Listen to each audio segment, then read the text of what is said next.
Feeling ko lang po na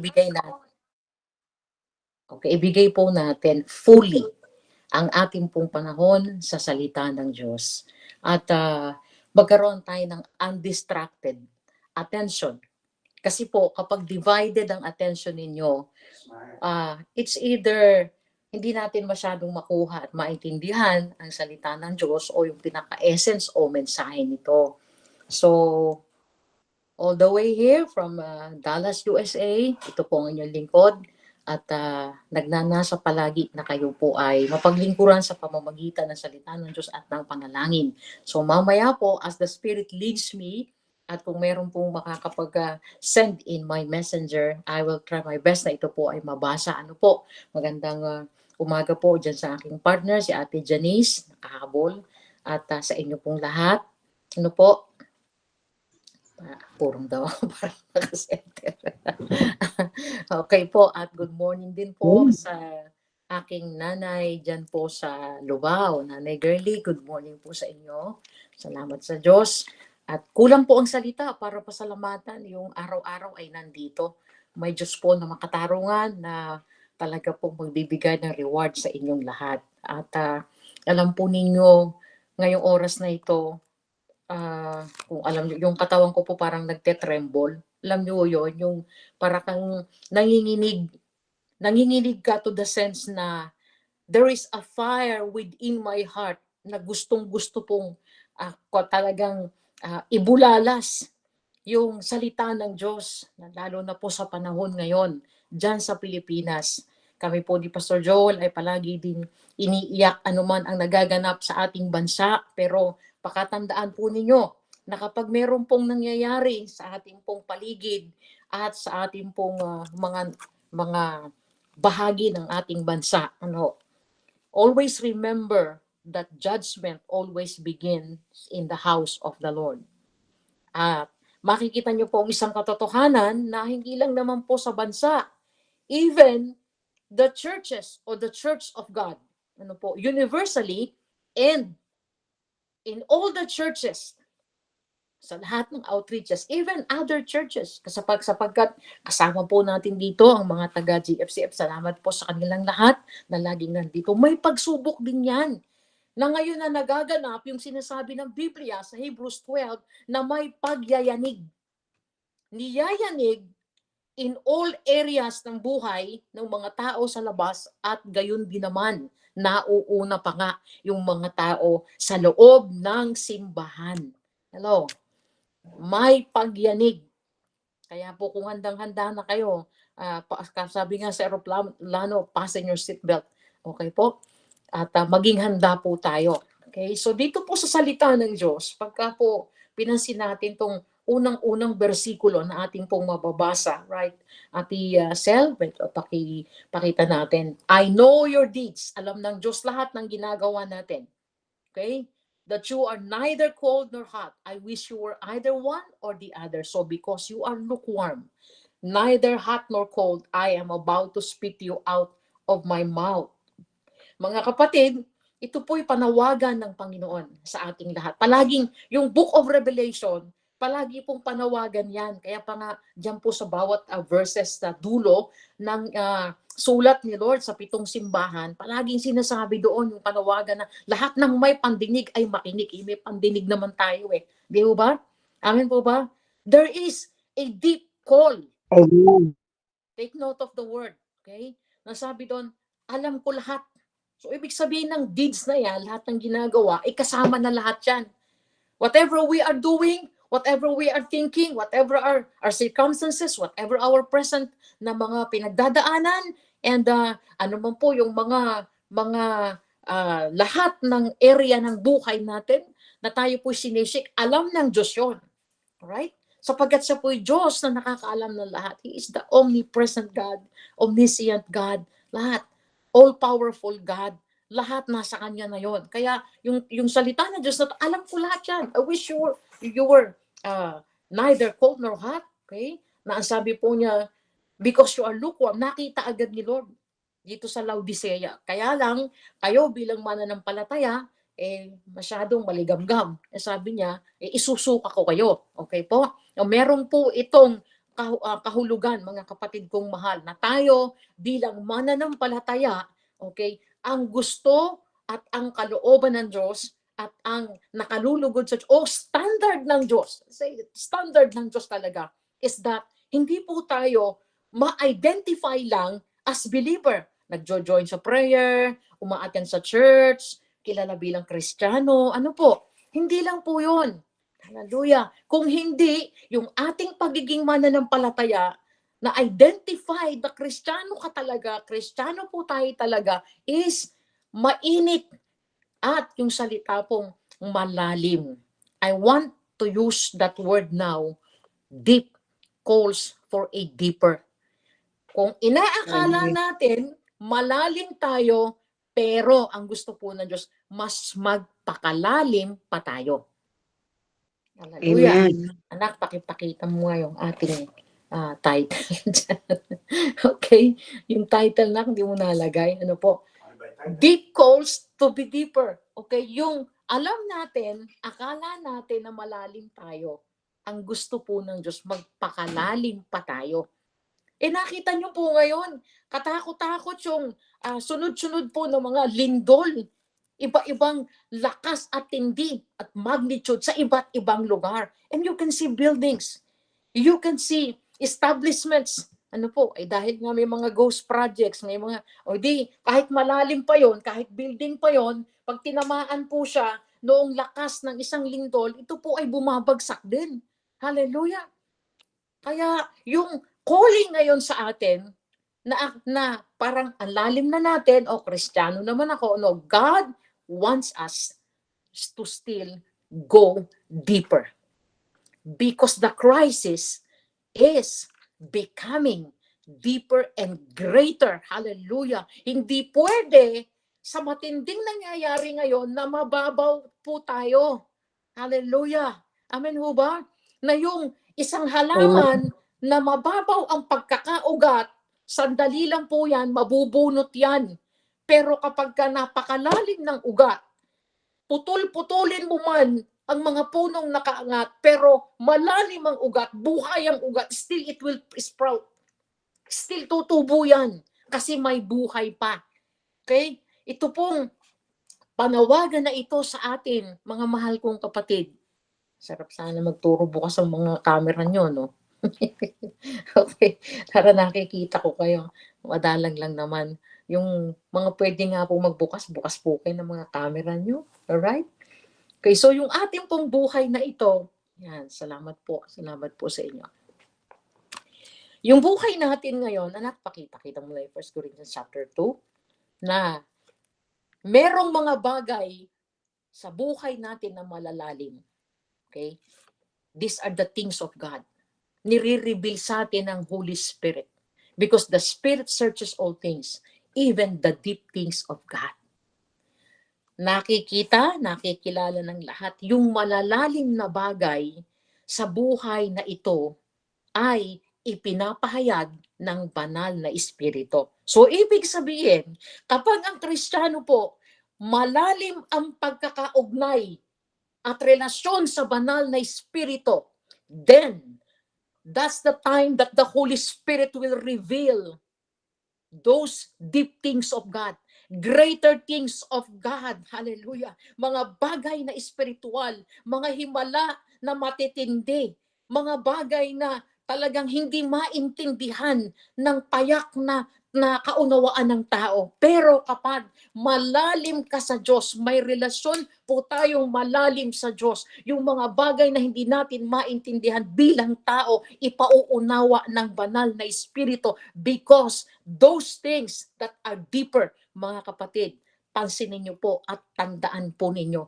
ang mga diamante hindi nakukuha sa tabi ng daan. Ang mga diamante, hinuhukay po yan sa matitindit, malalalim na lugar dyan po sa kabundukan. Pero kapag nahukay mo naman ang mga diamante at matitinding hiyas o bato, yan po'y mamahalin. They are very rare. Kapag ka po mga matitinding perlas, mamahalin, original na perlas sa malalalim na bahagi po yan ng dagat. Hindi po yan nakukuha sa pangpang. Doon po sa mga mabababaw na bahagi ng tubig.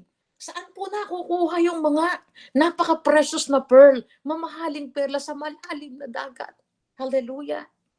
Can you say amen to that? And even Amen.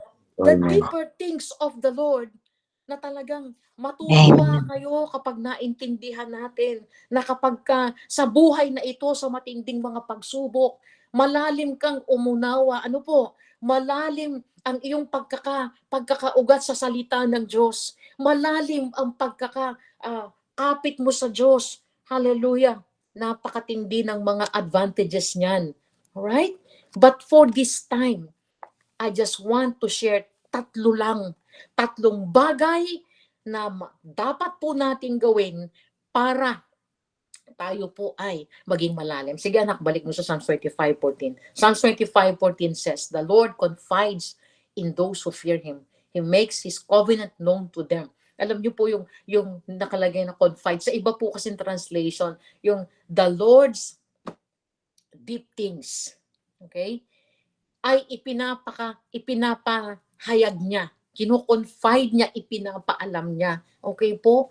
In those who fear Him, sa mga taong may banal na takot sa Kanya. And He makes His covenant known to them.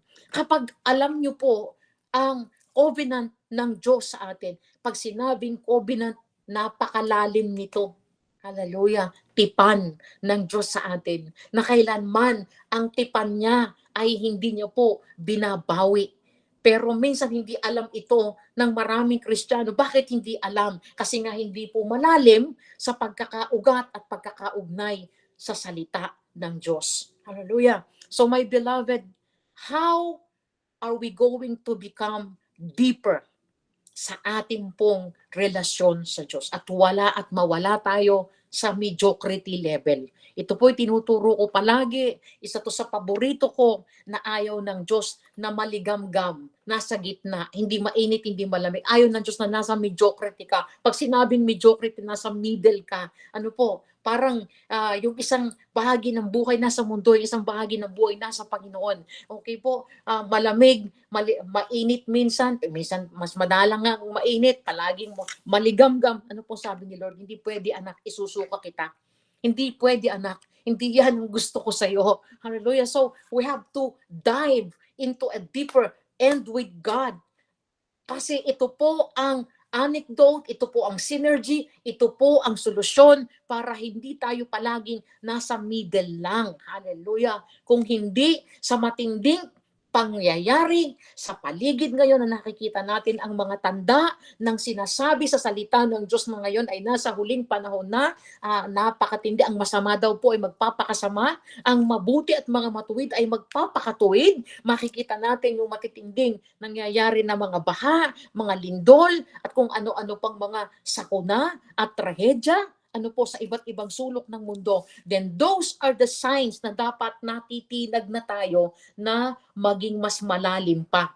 Na nagtutulak dapat sa atin na mas lalo pa tayong maging malalim sa ating pong relasyon sa Panginoon or in whatever area ng buhay na. You are a pastor, you are a leader, kayo po ay tinawag at binigyan ng Diyos ng kapahintulutan na mag-lead sa isang church, tayo'y leader, manggagawa, o whatever na assignment ang binigay ng Diyos sa atin. Mga anak, this is the time that God is calling us to become deeper. Okay? Tayo nasa loob ng simbahan, tayo sumusuporta sa church, tayo po ibang gagawa, then become deeper. Magpakalalim tayo, huwag maging mababaw mga anak. At mamaya po isa-isahin ko yan. At ngayon pa lang, ako po ay buong pagpapakumbabang nakikiusap sa ating pong mga leader dito po sa Don't Watch Pastor Nestor that next Wednesday, kung pwede ako po ulit ang iyong assign. Hindi ko po ito matatapos ng isa lang because this is may part 2 po ito or part 3 sapagkat meron po itong advantages. May advantages ang pagiging malalim na Kristiyano sa harapan ng Diyos at merong disadvantages to. We have to know all this. But for now, I just want to share these 3 things. Paano po ba ito magaganap na tayo'y magiging malalim na mananampalataya? Hallelujah. So, number one, gusto ko pong i-cultivate natin ito. Cultivate a holy dissatisfaction. Okay? Pag sinabing dissatisfaction, ito po isang paghahangad o ito po isang pagnanasa more of God, na meron kang banal na pagnanais, at yung pagnanais mo sa Diyos, hindi po ito negative, ha. This is positive. Hallelujah. Na kung nakaranas ka ngayon o nung Sunday ng hipo ng Diyos, you want more. Hallelujah. You want more. Sabi ko nga po sa inyo, noong every Sunday, tuwing kami po isasamba dito sa aming lugar, sapagkat ang aming po pinupuntahan simbahan ay malapit lang dito po sa aming lugar. Alam niyo po, palagi kaming nagmamadaling mag-asawa. Palagi po kaming nagsasabi, we don't want na malate kami, na para bang uhaw na uhaw kami. Sapagkat every Sunday, we can feel, yung pong napili namin puntahan simbahan, napaka-anointed sa worship. They are really worshiper. At yun ang hinahanap namin. Kapag ka po, pagpasok pa lang sa church, nag-worship na. Tapos maraming prayers. Pagtapos na ang church, may worship, may soaking pa din sa worship. Hallelujah. And we stayed. Hallelujah. Sometimes we stayed. Kapag ka po, pwede pa din, we stayed. Why? Because we are not, meron po kaming holy dissatisfaction. Why? We want more. Naranasan namin ang hipo ng Diyos nung Sunday. Iba pa rin ang hipo ng Diyos sa susunod na Sunday. Dapat ganon ang atin pong pananaw, mga kapatid. Hinipo ka ng Diyos sa Sunday na ito, then you must live. You must live. Hindi ka dapat mabuhay in yesterday's anointing.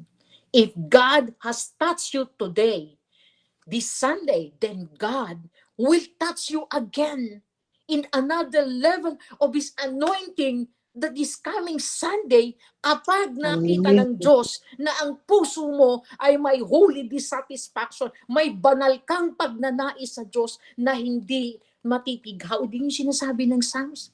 As the deer pants for the water, so my soul longeth after thee. Na yung pagnanais na yan, banal, sapagkat banal ang Diyos. Hindi tayo pupunta sa church para magchismisan. Hindi tayo pupunta sa church para po sa kung ano pa mang bagay. Kundi doon lang tayo. So you wanted to have a deeper communion with the Lord. You wanted to touch the heart of the King of Kings and the Lord of Lords. Kasi doon lang mangyayari na ang banal na Espiritu ng Diyos, pupunuin po kayo, pupuspusin tayo, babaguhin tayo, babasagin tayo para yung puso natin ay mabago.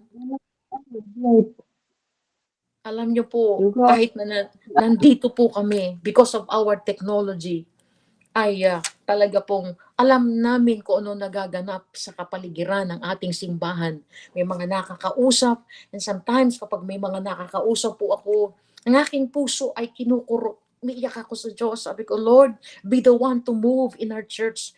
Oh, Holy Spirit, be the one to move in this situation. Lord, intervene. I may not be there physically, but the work of God, the touch of the Holy Spirit, the moving of the presence of God can reach out to all of you, especially kung meron ka at meron tayo pong malalim na relasyon, ugat at pagkakaugat sa salita ng Diyos, sa ating Panginoon at sa banal na Espiritu ng Diyos. Hallelujah! Oh, rabakasakalabayande, rababakasande alabakande. Kapag ka po ang Kristiyano ay mababaw, ang dali pong naapektuhan ng mga nangyayaring atake ng kalaban sa buhay. Hallelujah! Pero kapag malalim po kayo, you will always have the perception at pangunawa doon po sa nangyayari sa ating pong lahat sa espiritual na pananaw, malalim. Malalim. Hallelujah. At hindi po kayo magpapadala agad. At hindi po tayo magiging cause ng gulo. Hindi tayo magiging cause ng kahit anong trouble. Hindi ka magiging troublemaker but peacemaker ka. Hello? Can you say amen to that? Amen po, amen. Hallelujah. Amen.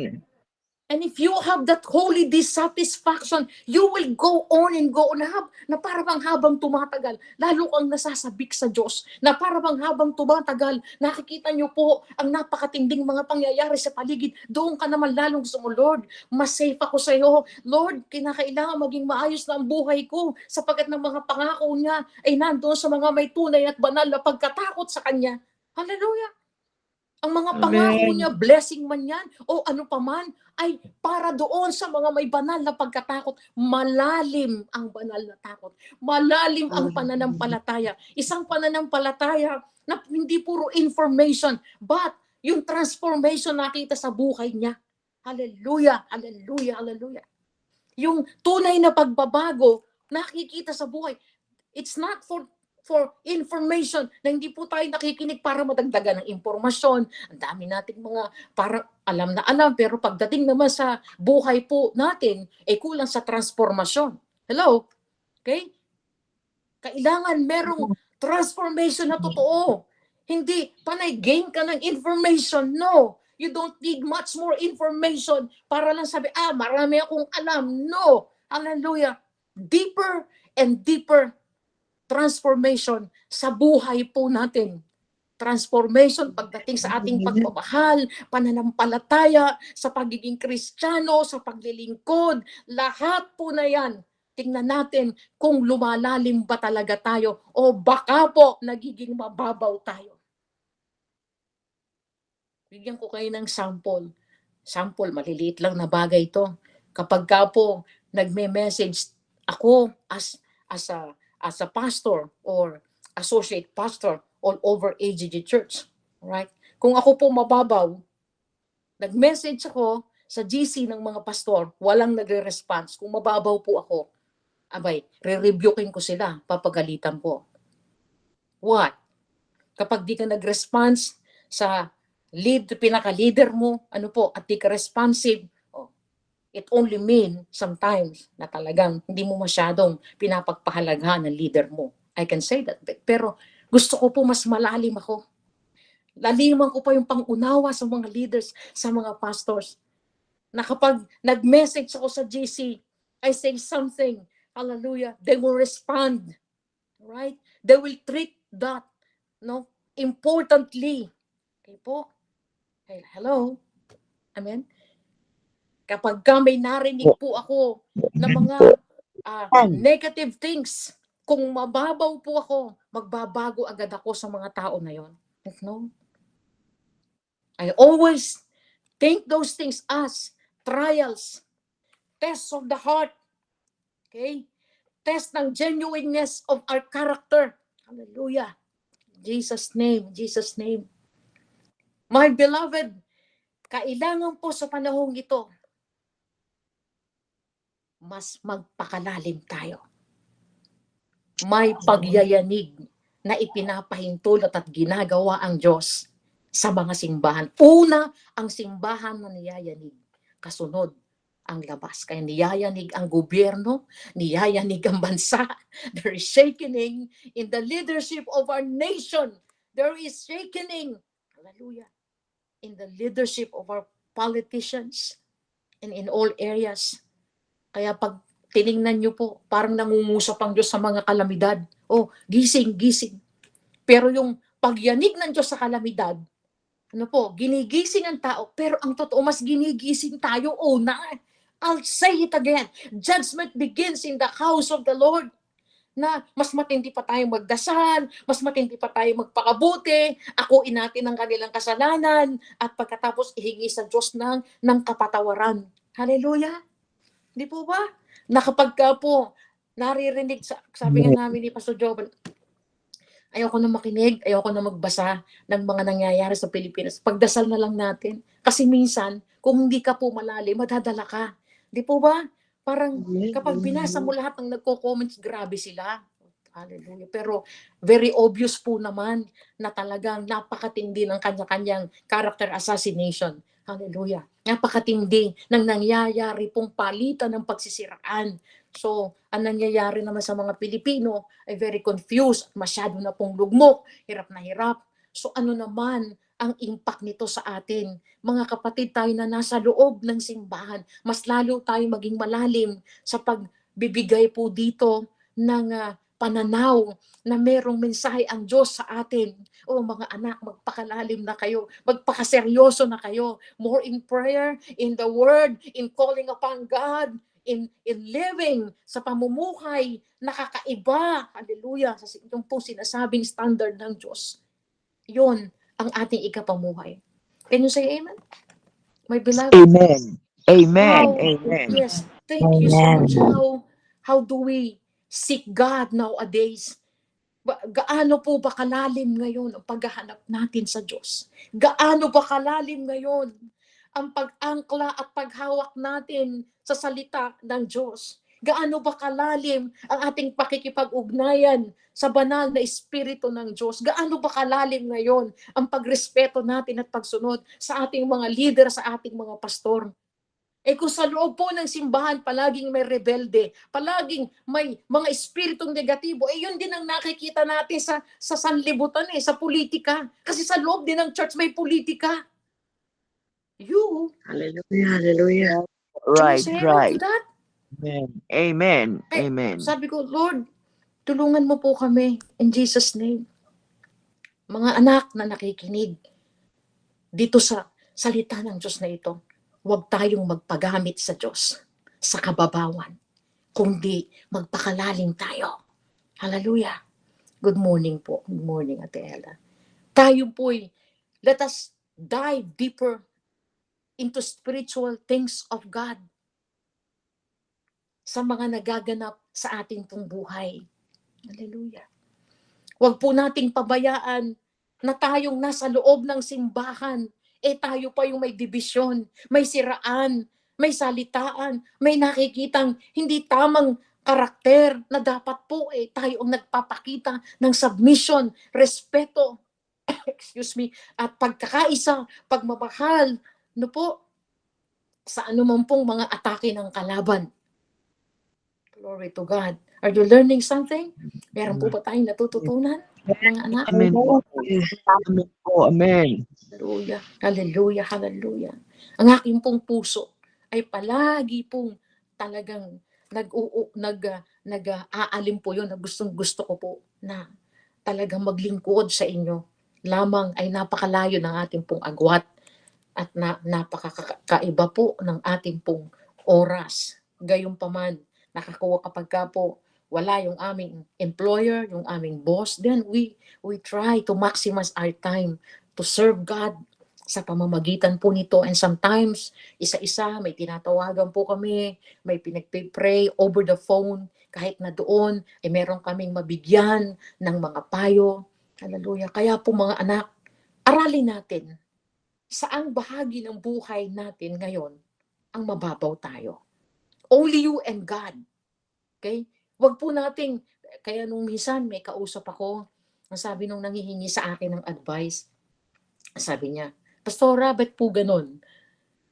Yung palang si ganito, akala ko ganun. Hindi pala, ganito pala siya. Ibig sabihin, yung pagkakakilala niya, bilang isang manggagawa, ay, hindi pala yun siya hindi pala ganun ang totoo. Sabi niya, parang iba. So nakikinig lang po ako. Sabi ko, all right, let us pray and be more sensitive and have a sharper discernment with regards to that situation.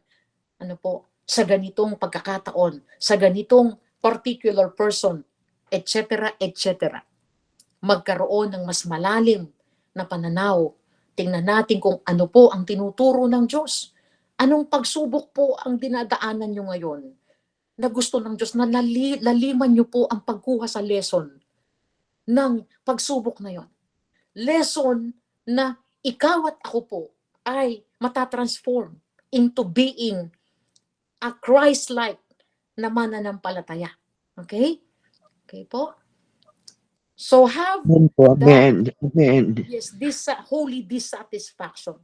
Gaano po ba tayo kauhaw palagi sa Diyos? Sa presensya ng Diyos. Okay? Gaano tayo kauhaw at naghahanap sa salita ng Diyos? Araw-araw. And in that, cases you can say na tayo po ba'y nagpapakalalim talaga. Na palaging rema at maliwanag sa puso ko. Yung palagi kong inuukilkil sa akin, yung narinig ko kay Mami Elise na sinasabi niya, kung mahalaga sa atin na kapag tayo nagpipray ang presensya ng Diyos, mas mahalaga ang presensya natin sa harapan ng Diyos. Mas gustong-gusto niya na palagi tayong nakakaulayaw sa kanyang harapan. Pag naaalala ko po yon, wow, in any way I can. Kahit anong sitwasyon, pagkakataon o oras, I see to it na meron pong lumalabas at namumutawi sa labi namin na pagpupuri, pagsamba, pag-usal ng dasal, kahit saan, excuse me, at kahit ano ang iyong ginagawa. Amen? Okay? Always nurture and cultivate to yourself that holy dissatisfaction. Do not be satisfied doon sa naranasan mo ngayon, meron ka nito, nakarinig ka ng katuruan kay pastor, na po, hindi po, wag kang huminto. Just go on. Just go on. Dig deeper, dive deeper. Hallelujah. Secondly, sabi ko nga po, 3 lang to. Ano, napaka igsi pero napakalalim ng gusto ng Diyos na atin pong maranasan. Alright. Move from information to transformation. Yan po. This is the antidote to shallowness. Pag sinabing shallow, mababaw. Okay? Huwag palaging kumuha ng impormasyon lamang. Kung hindi, nasain na tayo po. Pag sinabing transformation, that's genuine. Genuine na pagbabago sa buhay natin. Glory to God. Palagi po nating isa puso, mga mahal kong kapatid, na knowledge will always pop you up. Okay po?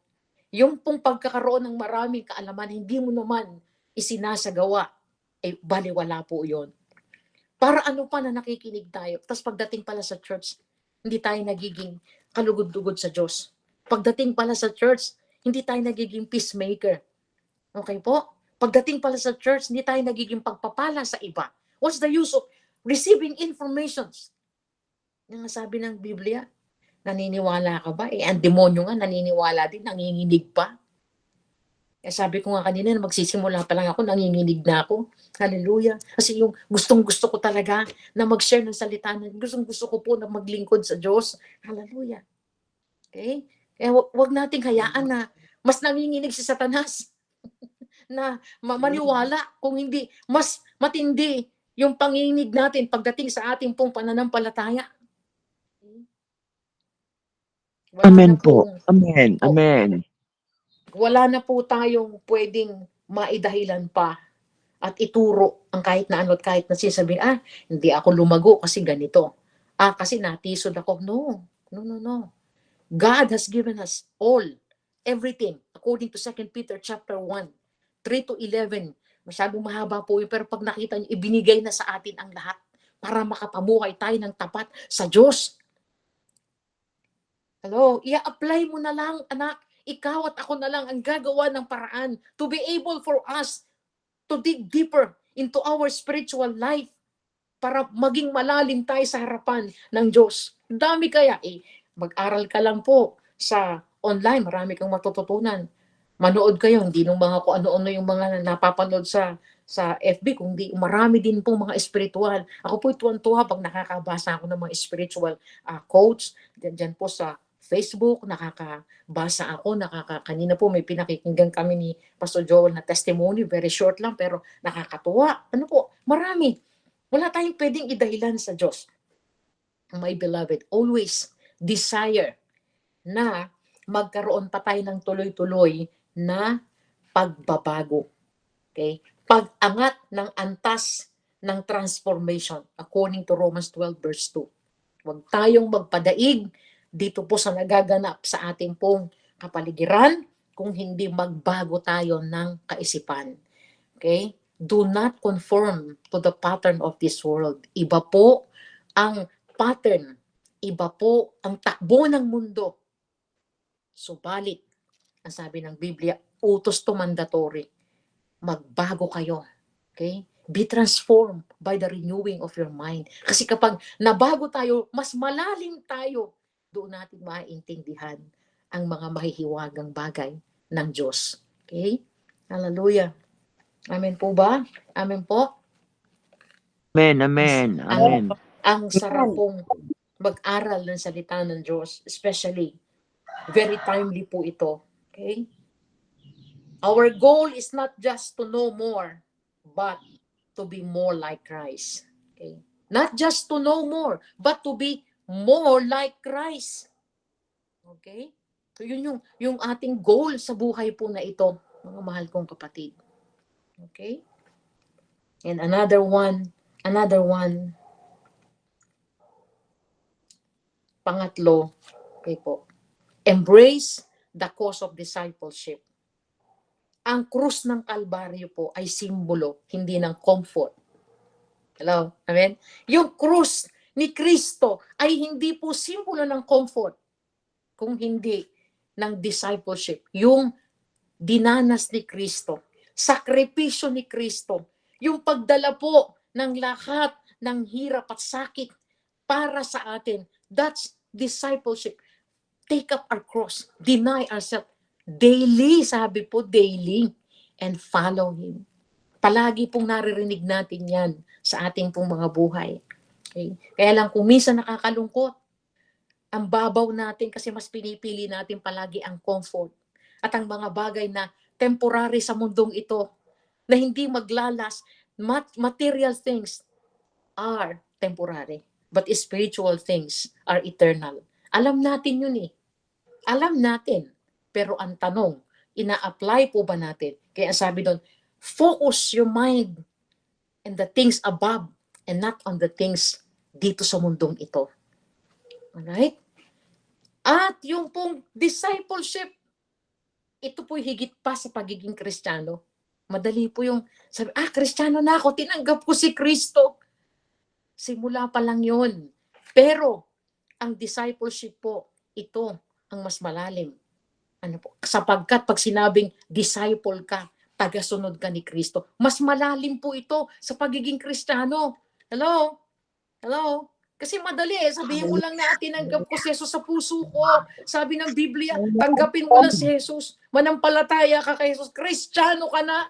Yun kaya nga yung iba po nagpapabaptize pa.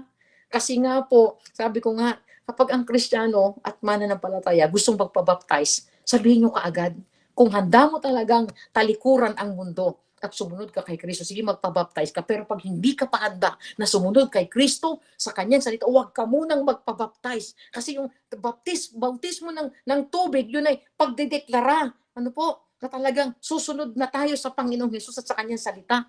At talagang yung identity natin, kapag malalim kang Kristiyano, hindi ka umaalis sa identity mo. Hindi mo kinakalimutan yung purpose mo, kung bakit po ikaw ay nandyan at bakit ka nilagay ng Diyos dyan. Bakit ka naging leader, ba't tayo naging pastor, ba't tayo naging pastora, ba't tayo nandito. Kung malalim ka talaga at malalim po tayo sa Panginoon, alam natin ang purpose natin. Hindi tayo aalis doon. Alam natin ang identity natin. Alam natin ang goal natin. We are here to give God the highest glory. Hallelujah. One time, I know, if I'm not mistaken, ito po ay naibahagi ko sa inyo. Amen? That's our purpose, to give God the highest glory. Paano natin maibibigay sa Diyos ang mataas na kaluwalhatian kung tayo po ay hindi nabubuhay nang meron po tayong kapayapaan at kaayusan at ng tamang karakter sa harapan ng Diyos. So ngayon pa lang, ulitin ko po, my beloved, tingnan natin kung ang buhay natin ay nasa malalim na pagiging disipulo ni Kristo o baka alam lang natin is Kristiyano naman ako. Okay? Embrace the cost. Pag sinabing cost, halaga. What's the cost to pay? We must be willing to pay the price of being a disciple. Whatever the cost, pay for it. Yun ang malalim na pagiging disipulo ni Kristo, handang bayaran yung pong hinihingi sakripisyo para masunod at magawa ang kalooban ng Diyos, especially in this time. Especially po sa panahon ngayon. Hallelujah. Hallelujah. We have been praying to God at alam ko po, diringgin ng Diyos yun. Sabi namin ni Pastor Joel, Panginoon, tulungan mo po kami. isang araw sa itatakda mo, sa panahon mo, sa pamamaraan mo, sa lugar mo kung saan mo kami gagamitin dito na magpatuloy sapagkat kahit na po nagwo-work kami, merong vacuum in my heart. There is a deep vacuum in my heart, longing to serve God to the fullest. Na I wanted my life and our lives to be used by God, but doon ko po nakita talaga na ang buhay natin, may iba-iba pong proseso at may iba-iba pong antas na isa sa nakita ko na malalim na pag-aaral. Ganun pala, yung napakahabang taon na naglingkod kami sa Diyos, ginamit kami ng Diyos sa Pilipinas. Lahat ng natutunan namin, dito pala, susubukan ka ng Diyos kung yung natutunan namin, maia-apply namin. Hallelujah. Why? Because God brought us into a different place, different surroundings, na nawala ka sa simbahan, na ilang taon mong minahal, pinaglingkuran, binigay yung buhay mo. And now, ilalagay ka ng Diyos sa mas mataas na pag-a-apply ng natutunan mo, na maging basag ang puso mo. Yung sakripisyo, titiisin mo. Malayo ka sa pamilya mo, sa mga anak mo. Nag-uusap kami, nagkikita-kita kami online. We keep sharing to them online. Kahit po nandito sa Amerika ang aking anak, hindi po kami magkasama. Napakalayo. But we keep on calling, hallelujah, one another, sharing. Lagi po namin sinesiran, sinikaw, telling him what to do. At doon ko po nakita na, ganun pala, na kapag meron kang pinagdaanan na naranasan sa Diyos, ilalagay ka ulit sa isang aktual na sitwasyon. Tingnan ko nga kung yung napakahabang panahon mo sa Pilipinas na nagpastor ka, i-apply mo dito sa Amerika, kakaiba dito. That's true. Hallelujah. Grabe. Nakatulad po, ang employer po namin is a Hindu. And then Pastor Joel said, "Sir, I am a pastor." "Oh, really? You're a pastor?" Sabi po, iba po ang faith nila. Iba ang faith nila. So I learned and I started to study all about this belief. Hallelujah. I wanted to go deeper. Okay? So Pastor Joel is always saying, "Sir, I am a pastor. This is our faith. This is our belief in our God." And they respect us. Hallelujah. And in that case, we see na talaga pala na sa panahon na ilalagay ka ng Diyos sa isang sitwasyon na napakahirap, ang tanong, napakalalim ba noong pinagdalhan ng Diyos sa iyo na yung natutunan mo sa ia-apply mo ngayon, and you will never deny your faith, you will never compromise the truth, you will never be fearful to share the gospel. Hallelujah. Hallelujah. And that's what, hindi po nila kami pwedeng pigilan sumamba ng linggo. At sila pa okay, Joel and Celia, go to church. And doon pa lang sila salamat sa Diyos. Salamat sa Diyos. Kasi kung hindi ka nagpakalalim, madadala ka. Hindi ka na, matatakot ka na sumamba. No, they are being touched by God. And they said, go to church. Hallelujah. Hallelujah.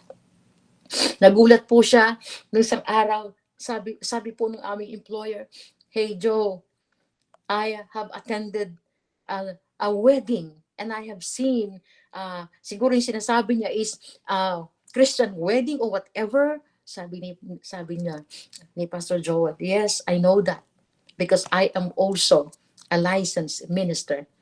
"Really?" Sabi po niya, ano ba sabi Pastor Joel? Ikaw pala ay nag-o-officiate, nagsosolemnize, at ikaw pala ay nagkakasal. Sabi po nung aming pro, "Oh my God, oh my God." Sabi niya, oh my God, glory to God. Why? Kasi po, inilagay kami ng Diyos sa aktual na yung lahat ng iyong daladala sa iyong pananampalataya, ngayon mo ia-apply. Kapag malalim po tayo, hindi ka mababaklas sa isang sitwasyon na dadalhin ka sa mali kung hindi ipaglalaban mo ito at tatayuan mo ito at magpapatuloy ka pa. Nananaisin mo because you have that holy dissatisfaction to continue na ikaw, ay makita sa iyo yung kaluwalhatian na we always share the love of God. We always share God. God is great. God is good, sir. Sir, God is so gracious. God is so good to us. Hallelujah. Hallelujah. Sasabihin naman niya, oh, amen. God is really great. Why? Because He knew now and He know us that we are ministers of the gospel. We are pastors. Nilaliman po namin ang paghawak sa calling ng Diyos.